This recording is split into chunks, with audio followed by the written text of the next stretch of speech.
Student, मैं हरदेश शर्मा आपके लिए ऑनलाइन क्लासेस की सीरीज़ में हर दिन कुछ ना कुछ नया लेकर आता हूँ। आज भी हम कुछ नया सीखेंगे, तो चलिए इस क्लास को स्टार्ट करते हैं। आज के वीडियो में हम बात करेंगे कंपनी की अंश पूंजी क्या होती है और इसके प्रकार कितने होते हैं।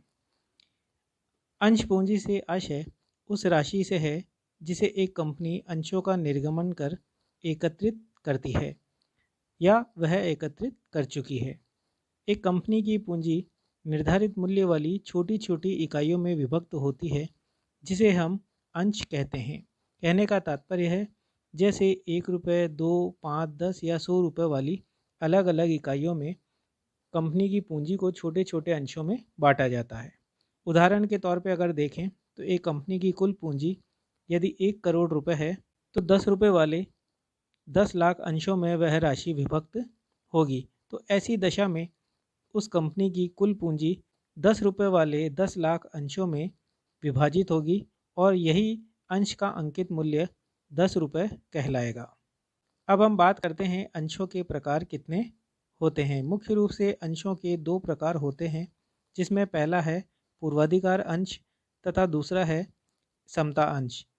पूर्वाधिकार अंश, जिसे हम प्रेफरेंस शेयर भी कहते हैं, वह वे अंश होते हैं जिन्हें हम 2 प्रकार के पूर्व में ही अधिकार प्राप्त होते हैं। जैसे पहला अधिकार है लाभांश प्राप्त करने का पूर्वाधिकार। कहने का तात्पर्य है कि लाभ पूर्व अधिकार मिलने पर ही ये पूर्वाधिकार अंश कहलाते हैं और लाभ को प्राप्त करने का अधिकार भी इन्हें समता अंशधारियों से पहले होता है, इसीलिए इन्हें पूर्वाधिकारी अंश कहा जाता है। और इस लाभांश को पूर्व निश्चित राशि अथवा निश्चित दर से ज्ञात करके चुकाया जाएगा और आयकर को ध्यान में रखकर तथा आयकर से मुक्त भी हो सकता है। दूसरा जो प्रकार है वह है कंपनी के समापन के समय समता अंशधारियों से पूर्व ही पूंजी प्राप्त करने का पूर्वाधिकार प्राप्त होना। तो ऐसे 2 कारणों के आधार पर इन्हें पूर्वाधिकार अंश कहा जाता है और ऐसे अंशों को धारण करने वाले अंशधारियों को पूर्वाधिकार अंशधारी कहा जाता है। दूसरा प्रकार है समता अंश, जिसे इक्विटी शेयर्स भी कहा जाता है। कंपनी अधिनियम 2013 के अनुसार समता अंश वे अंश होते हैं जो अधिमान अंश नहीं होते हैं, या हम कह सकते हैं कि समता अंश ही सर्वाधिक निर्गमित किए जाते हैं और इसके धारक ही कंपनी के वास्तविक स्वामी होते हैं, जो कंपनी की अधिकतम जोखिम व ईमान के हकदार होते हैं और इनकी पूंजी कंपनी के समापन की दशा में पूर्वाधिकार अंशधारियों का भुगतान करने के पश्चात ही लौटाई जाती है। अब हम बात करेंगे कंपनी की अंश पूंजी के प्रकार कितने होते हैं।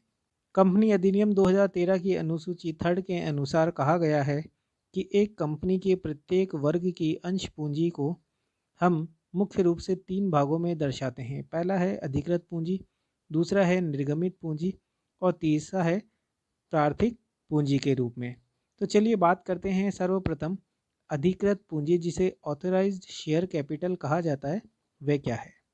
अधिकृत पूंजी या पंजीकृत पूंजी का आशय यह है कि ऐसी पूंजी जो कंपनी के पार्षद सीमा नियम द्वारा अधिकृत पूंजी की अधिकतम राशि में दी गई हो। यानी कंपनी अपने पार्षद सीमा नियम में पूंजी की जो अधिकतम राशि व्यक्त करती है, उस व्यक्त की गई अधिकृत राशि को ही अधिकृत पूंजी कहा जाता है।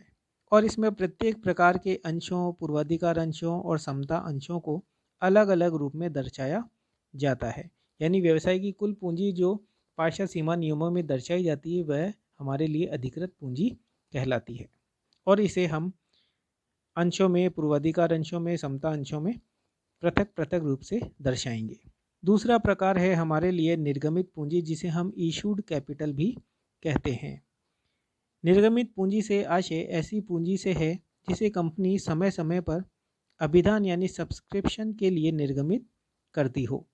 इस प्रकार निर्गमित पूंजी अधिकृत पूंजी का ही एक छोटा भाग होती है, यानी ऑथराइज्ड शेयर कैपिटल का ही एक छोटा भाग होता है इशूड कैपिटल, जिसे कंपनी अपने अभिदान के लिए निर्गमित करती रहती है और कंपनी द्वारा जनता को नगद धन या किसी अन्य प्रतिफल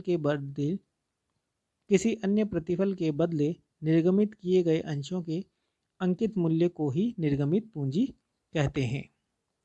तीसरा प्रकार है हमारे लिए प्रार्थमिक पूंजी, जिसे हम सब्सक्राइब्ड कैपिटल कहते हैं। प्रार्थमिक पूंजी से आशय उस पूंजी के उस भाग से लगाया जाता है जो समय समय पर कंपनी के सदस्यों द्वारा प्रार्थित की जाती है। इस प्रकार प्रार्थमिक पूंजी अभिदत्त पूंजी या निर्गमित पूंजी का ही एक छोटा भाग होती है जिसे अभिदान किया जा चुका है। नेक्स्ट है हमारे लिए मांगी गई पूंजी, जिसे कॉल्ड अप कैपिटल कहा जाता है।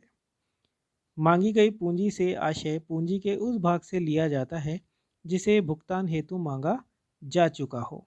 इस प्रकार प्रार्थमिक पूंजी वह भाग है जिसे कंपनी द्वारा अंशधारियों से मांगा जा चुका है।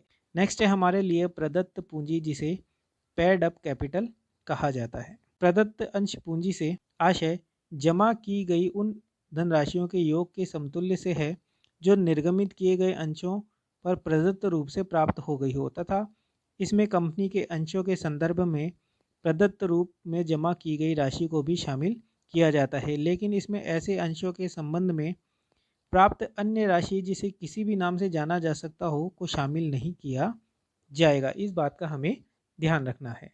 नेक्स्ट है हमारे लिए बकाया मांग, जिसे हम कॉल्स इन एरियर कहा जाता है। अंश पूंजी के संबंध में कंपनी द्वारा मांगी गई वह राशि जिसका अंशधारी ने भुगतान नहीं किया है वह हमारे लिए बकाया मांग कहलाती है, और इस बकाया मांग को ही कॉल इन एरियर्स कहा जाता है। और ऐसी राशि को पूंजी में से घटाकर दिखाया जाता है तथा सारणी F के अनुसार कंपनी अपने बकाया मांग पर 10% की वार्षिक दर से ब्याज वसूल कर सकती है। नेक्स्ट है हमारे लिए अग्रिम मांग, जिसे कॉल्स इन एडवांस कहा जाता है। एक कंपनी को यदि उसके अंतर्नियम में वर्णित हो तो न मांगी गई मांग राशि के संबंध में भी प्राप्त राशि को स्वीकार कर सकती है, जिसे हम अग्रिम मांग कहते हैं। चिट्ठे में इसे चालू दायित्व शीर्षक के उपशीर्षक में अन्य चालू दायित्वों के अंतर्गत दर्शाया जाता है, और सारणी F के अनुसार कंपनी अग्रिम मांग की राशि पर 12% वार्षिक दर से ब्याज भी दे सकती है। नेक्स्ट है हमारे लिए संचित पूंजी, जिसे कि रिजर्व कैपिटल कहा जाता है। संचित पूंजी से आशय न मांगी गई पूंजी के उस भाग से है जिसे एक विशेष प्रस्ताव पास करके भविष्य में समापन के समय ही मांगने के लिए सुरक्षित कर दिया जाता है, बिना उसके इस राशि को कभी भी मांगा नहीं जाता है। ऐसी पूंजी हमारे लिए संचित पूंजी कहलाती है। आज की क्लास में बस इतना ही। Thank you.